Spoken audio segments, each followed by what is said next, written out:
Elon Musk's grandfather, Joshua Haldeman, was allegedly a staunch supporter of the Nazi apartheid movement of Germany and Southern Africa. Elon Musk is paying homages to his grandfather, who was imprisoned for about 11 months in Canada for domestic terrorism against Western democracy of the United States and Canada. He moved to South Africa in the 1950s. Peter Thiel, David Osak, and Rudolph Walter are all part of the so-called PayPal mafia that allegedly got their money from their parents who were into apartheid. And Christian nationalism is the basis of not only the political philosophy, but the entire education system that Elon Musk is brought up into.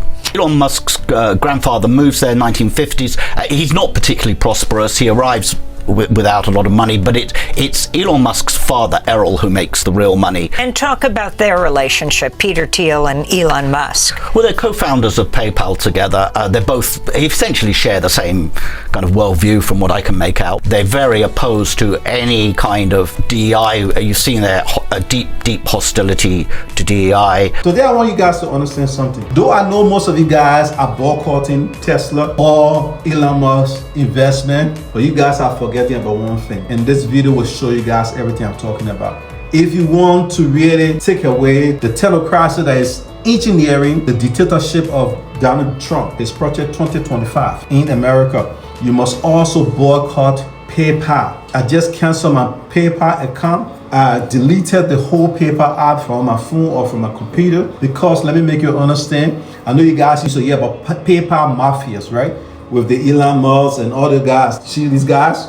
Watch it. These guys, right? They used to call it PayPal mafia. But what people won't tell you that these guys are all grandbabies of apartheid and Nazi. Okay? These guys are remnant for them. That's the reason why you see Elon Musk is doing everything he's doing. Because his grandfather, who was a Canadian born, moved to Southern Africa, or today called South Africa. And the engineer that worked on, that erected solidly the regime of apartheid in South Africa, because they were in solidarity with the Nazi of Germany. And that's why what that grandfathers couldn't do is what they are doing in America. I'm Amy Goodman. We end today's show with part 2 of my recent interview with the reporter Chris McGreal, who was the Johannesburg correspondent for The Guardian during the last years of apartheid through 2002. He's been closely following the South African-born billionaire Elon Musk, who was born in 1971 in Johannesburg, South Africa, and raised under the country's racist apartheid laws. Some of McGreal's pieces include what does Elon Musk believe and how the roots of the PayPal mafia extend to apartheid South Africa. I began by asking Chris McGreal to discuss Musk's grandfather, Joshua Haldeman. We see Musk's grandfather, Joshua Haldeman. He immigrates to South Africa in 1950. That's really when apartheid's just starting to kick in. The 1950s are when the first laws. South Africa had discriminatory laws before, but you see the specific apartheid laws, which are much more aggressive, and in many ways reminiscent of the Nazi Nuremberg laws against Jews in the 1930s. They have very similar echoes in stripping black people from the right to work in certain places, their movements, controlling them, confining them to areas. You already had a situation which is now, come to the fore because of recent events with Trump. You mean with Elon Musk giving the Nazi salute? Yes, but also with the sanctions over land. The 1913 Land Act had already deprived most black people of land in South Africa anyway. At that point, the 7% or 10% as it was of the population that was white owned more than 85% of the land under the Land Act of 1913. So the apartheid laws kick in the 1950s. Elon Musk was born in 1971 in Johannesburg, and at that point the Prime Minister was a guy called John Vorster. And John Vorster's background is very telling, really, because Vorster in the 1930s had been a member of a neo-Nazi militia called the OB, which was openly sympathetic and linked to the Nazis in Germany. It was responsible for all kinds of attacks, but including burning Jews out of their businesses in Johannesburg. And we're talking about what years? In the 1930s, so the late 1930s. 1930s. And then South Africa goes to war as an ally of Britain against Hitler. The OB and the groups that support them, people like Forster, they actively oppose that. The OB is in touch with German military intelligence, and they plan to assassinate the Prime Minister of South Africa, Jan Smuts, and overthrow the government and have it support Hitler. That plan fails because the Germans are unable to provide the necessary weapons and back out. But in 1942, John Forster, later Prime Minister, stands up and gives a speech, and he talks about the system, their kind of ideological belief system, which was Christian nationalism. And he says, Christian nationalism in South Africa is the same as Nazism in Germany and fascism in Italy. It's all anti-democratic. It's all the same thing. By 1971, when Elon Musk is born, that man is the Prime Minister of South Africa. And Christian nationalism is the basis of not only the political philosophy, but the entire education system that Elon Musk is brought up into. So take us from Elon Musk's grandfather moving to South Africa in the 50s to his father, how they gained their wealth. So Elon Musk's grandfather moves there in the 1950s. He's not particularly prosperous. He arrives without a lot of money, but it's Elon Musk's father, Errol, who makes the real money, principally through investments in emerald mines in Zambia. And, you know, mining conditions in southern Africa in that period were really pretty dire in the 1960s and 70s. Very high death rate, very poor conditions, but the owners got very rich. And Musk lived what can only be described as a neo-colonial life. If you were white South African in that period and you had any money at all, you lived with servants at your beck and call, you lived in sprawling housing, and what you see with Errol Musk is that when we get a glimpse into just how much money he had when he and Elon's mother get divorced, she says at the time that, well, he owns a yacht, he owns a jet, he owns several houses, so there was considerable wealth there. Was the grandfather of Elon Musk on the record in his support for Forster? Well, he was certainly on the record in his support for apartheid, very vividly so, yes. And he said that that's why he'd moved to South Africa from Canada in 1940 was in support of it. Now, the grandfather himself is killed a few years later in a plane crash, but it's not known what Elon Musk's grandmother's personal views of Forster particularly were, but they were both avid supporters of the apartheid system, and the grandmother lived for a number of years afterwards. So you've been talking about Elon Musk's maternal grandparents and how they moved to South Africa, but talk about their roots in Canada. Originally, the grandparents have no connection to South Africa. They're born and grew up in Canada. And in the 1930s, the grandfather, Joshua Haldeman, he's head of the Canadian branch of a US movement called Technocracy Incorporated. And Technocracy Incorporated is essentially a movement to overthrow democratic government in the United States and have technocrats, but big businessmen in many ways, come in and run the country. That's partly a reaction to FDR's election and New Deal and massive reforms that he's introduced in the United States. So from Canada, they would help to launch a coup against FDR? No, Canada had its own branch of this movement to overthrow the government in Canada. Haldeman heads that branch. And through the 1930s, it takes on increasingly fascist overtones. They start wearing grey uniforms, modeled on the Nazi brown and black shirts. And so when Canada declares war on Germany in 1939 alongside Britain, the movement is banned because it's clearly sympathetic to Hitler. Then Haldeman is arrested. Elon Musk's grandfather. Elon Musk's grandfather is arrested. They find documents sympathetic to the Nazis and other subversive documents inside his house, and he is sent to prison for a few months and then remains on essentially a subversion watch list for the rest of the war. Yeah, so he's basically regarded as a Nazi sympathizer, a fellow traveler. And about a decade later, he moves to South Africa. Why? So after the war, he founds another political movement which has deep anti-Semitic roots and actually promotes the forgery, the protocols of the Elders of Zion. Elders of Zion, that's it. But obviously after the war and the Holocaust, there's no real appetite for that in Canada. It's a failing political movement. And so his eye casts down to South Africa. By 1950, the apartheid government has been in power for 2 years. And Haldeman looks at it and thinks that's just my kind of place, which clearly that was what he would want to create in Canada and had been trying to create in the 1930s. And so that's the point at which he and his wife, they moved to South Africa and become very fervent supporters of apartheid. Now, I wanted to blend in some breaking news in addition to cutting off all aid to South Africa. News of the region, and that is Sam Nujoma, the freedom fighter turned president who led Namibia to independence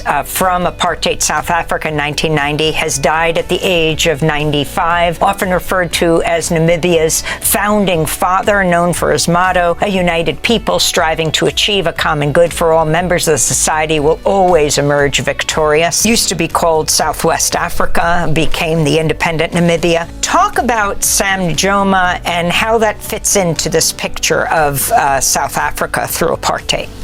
So Sam Nujoma was the head of the Southwest Africa People's Organization, which was the liberation movement of Namibia. SWAPO, indeed. Really, SWAPO takes off and is able to have effect after Angola becomes independent with the fall of the Portuguese dictatorship. Portuguese colonizers leave Angola, and Angola provides a base then for SWAPO to really fight to liberate Southwest Africa. That becomes known as the Border War. Euphemistically, the South Africans call it the Border War. They actually invade Angola in an attempt to overthrow the Marxist-leaning government of Angola, but also to keep SWAPO at bay. But the war goes on, and eventually South Africa loses that war. At that period, though, one of the things you see is that Peter Thiel, another member of the PayPal mafia, a very close friend of Musk, he had been at school in Johannesburg, but his father gets a job on a uranium mine near Swakopmund in what is then Southwest Africa. And so Peter Thiel moves there as a child and goes to school there. And the thing to know about Southwest Africa, the reason it was separate from South Africa, is that it had been a German colony until the end of the First World War. Then it falls under South Africa's mandate, partly because at that point South Africa was a British colony. When South Africa becomes a republic in the 60s, it hangs on to Southwest Africa and it becomes a South African colony. But the population, big part of the population was of German ancestry. I remember going to Windhoek in the early 90s, and the main thoroughfare through Windhoek was called Hermann Göringstrasse, named not after the Luftwaffe chief, but after his father, who had been a governor of German Southwest Africa.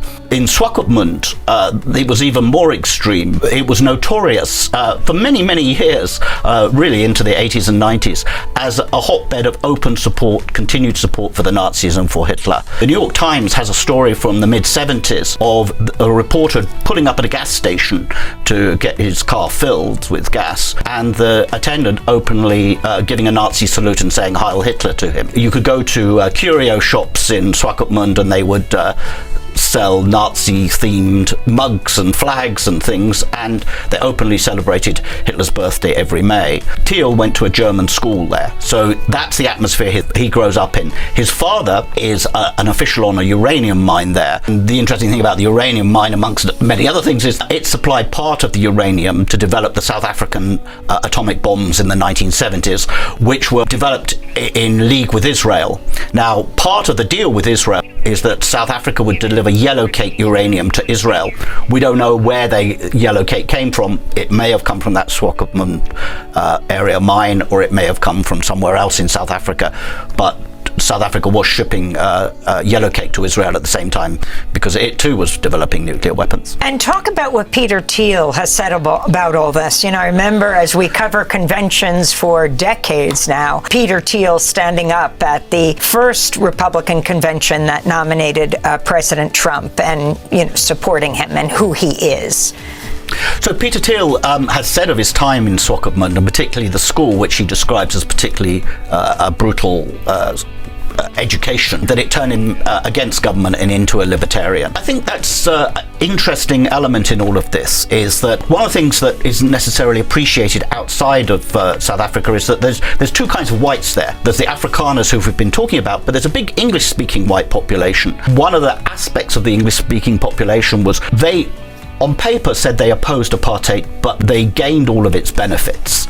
And most of them, certainly not all, there were some really heroic individuals, but most of them did very little to actually end apartheid. But one of the products of that is you have people like Musk and Thiel who have done very well, and whose parents did very well out of the apartheid system, who deny responsibility for it. They blame it on the Afrikaners, they blame it on a government, extreme right-wing government. But then they have to explain how it is that their own parents were so able to do so well out of apartheid. And then they put that down to individual talent, that they're naturally gifted, and that leads them down this whole libertarian path, anti-government path, because essentially they have to explain how they too were benefits of apartheid without taking responsibility. And talk about their relationship, Peter Thiel and Elon Musk. Well, they're co-founders of PayPal together. They both essentially share the same kind of worldview from what I can make out. They're, libertarians. They're very opposed to any kind of DEI. You've seen their deep hostility to DEI.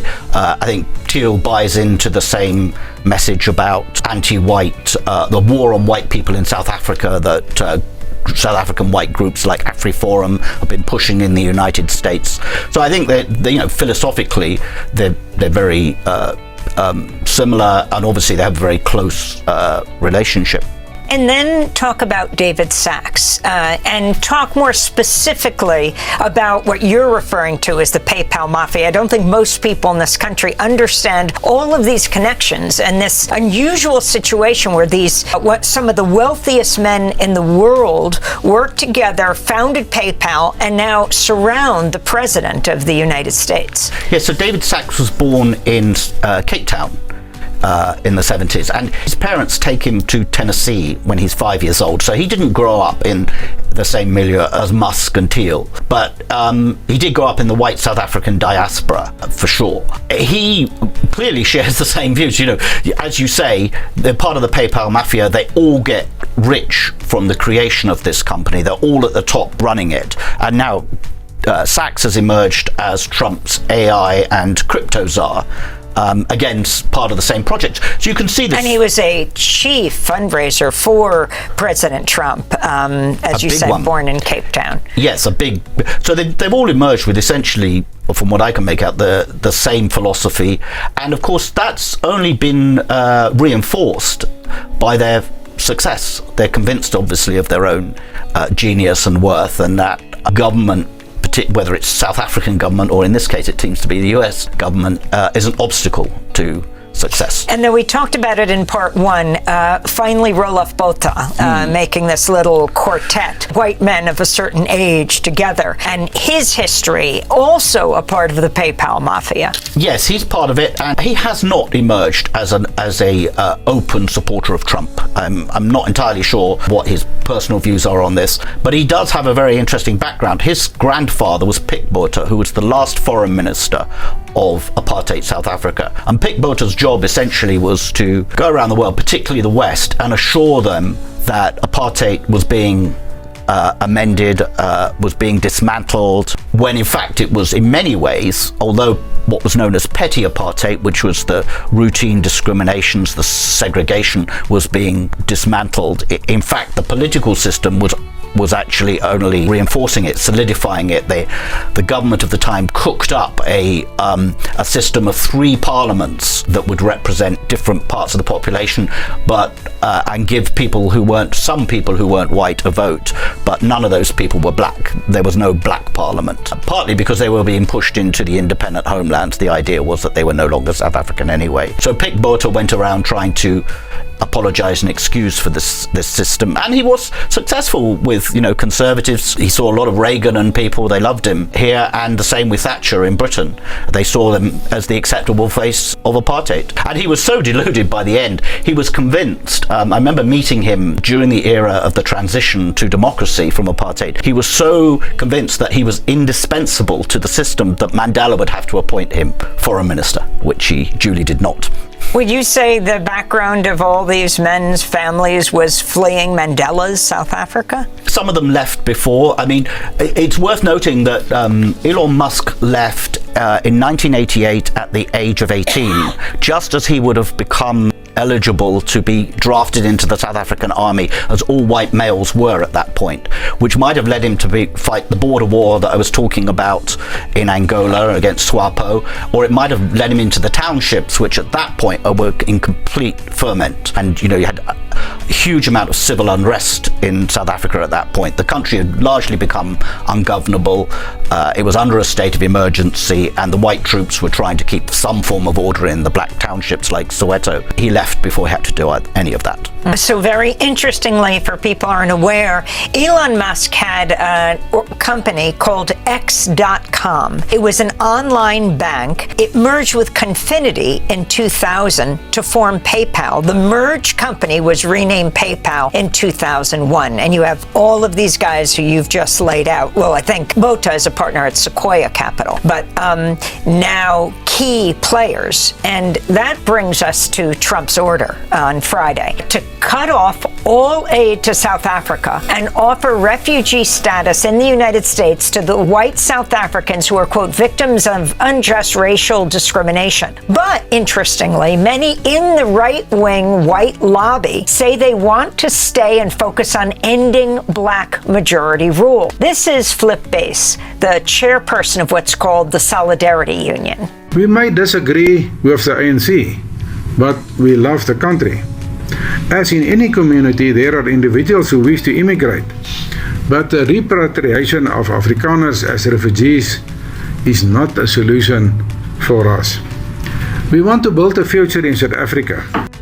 So he is speaking in front of a sign that says AfriForum. Put this in context. And what about Afrikaners saying, no, this is our land. We don't want to come to the United States? Well, AfriForum is backpedaling furiously now because there's been a huge backlash in South Africa from people who blame it for this situation. In fact, some people have accused it of treason. But if you look at what AfriForum was saying just a decade ago, and certainly in 2018, when people like Kali Kriel, who was head of the AfriForum, and others were coming to the United States, they were claiming there was a white genocide, they were claiming there was a war on white people in South Africa, and they were essentially trying to characterize the post-apartheid era of one of oppression of Afrikaners, that they were the true victims of it. They're not alone in this. There had been a phenomenon ever since the end of apartheid of Afrikaners painting themselves as victims. There was a song emerged in the 1990s called De La Rey.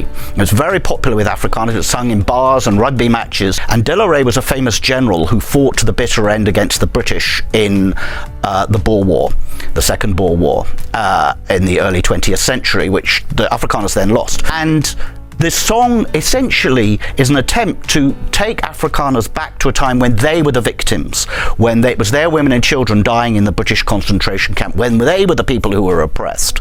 And it conjures up this Boer general who, he may be losing the war, but he's going to fight to the last, a bitter ender. And this is how they've been characterizing themselves, some of them. And AfriForum is part of that kind of attempt to rewrite history and make out that they're this minority that has long been persecuted, not just by the post-apartheid era, but by the British, and they have a long history. And apartheid was just a means of survival. All they were trying to do was to keep themselves and their culture alive.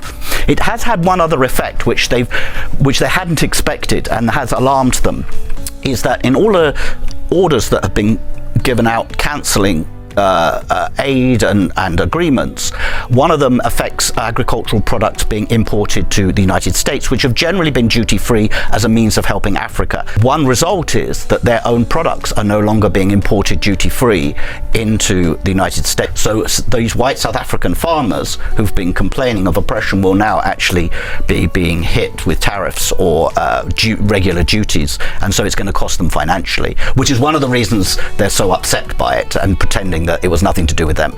Like I always said, Fred Trump, Donald Trump's father. I always told people that allegedly he was part of the Nazi of Germany. They may say they came from a country and say came from. It's all baloney, folks. That's the reason why the Elon Musk and the Donald Trump, all these guys, they have come together because their grandfathers and their fathers were supporters. They were in solidarity with the Nazi party in Germany. They were also in solidarity with the apartheid movement in Southern Africa. That's the reason why these guys have come together. They want to bring their Christian nationalists. They want to bring their technocracy, that is the trajectory of dictatorship. That's why they are doing all these things. So folks, this is a good documentary you watch because history always repeats itself. And that's why in Africa, so why when regime come, people used to kill or doing the olden days when they fought the war, They make sure that they obliterate a whole family, a whole generation, because they don't want it to come back with the same mindset or the same ideology. That's why you see the ideology of Elon Musk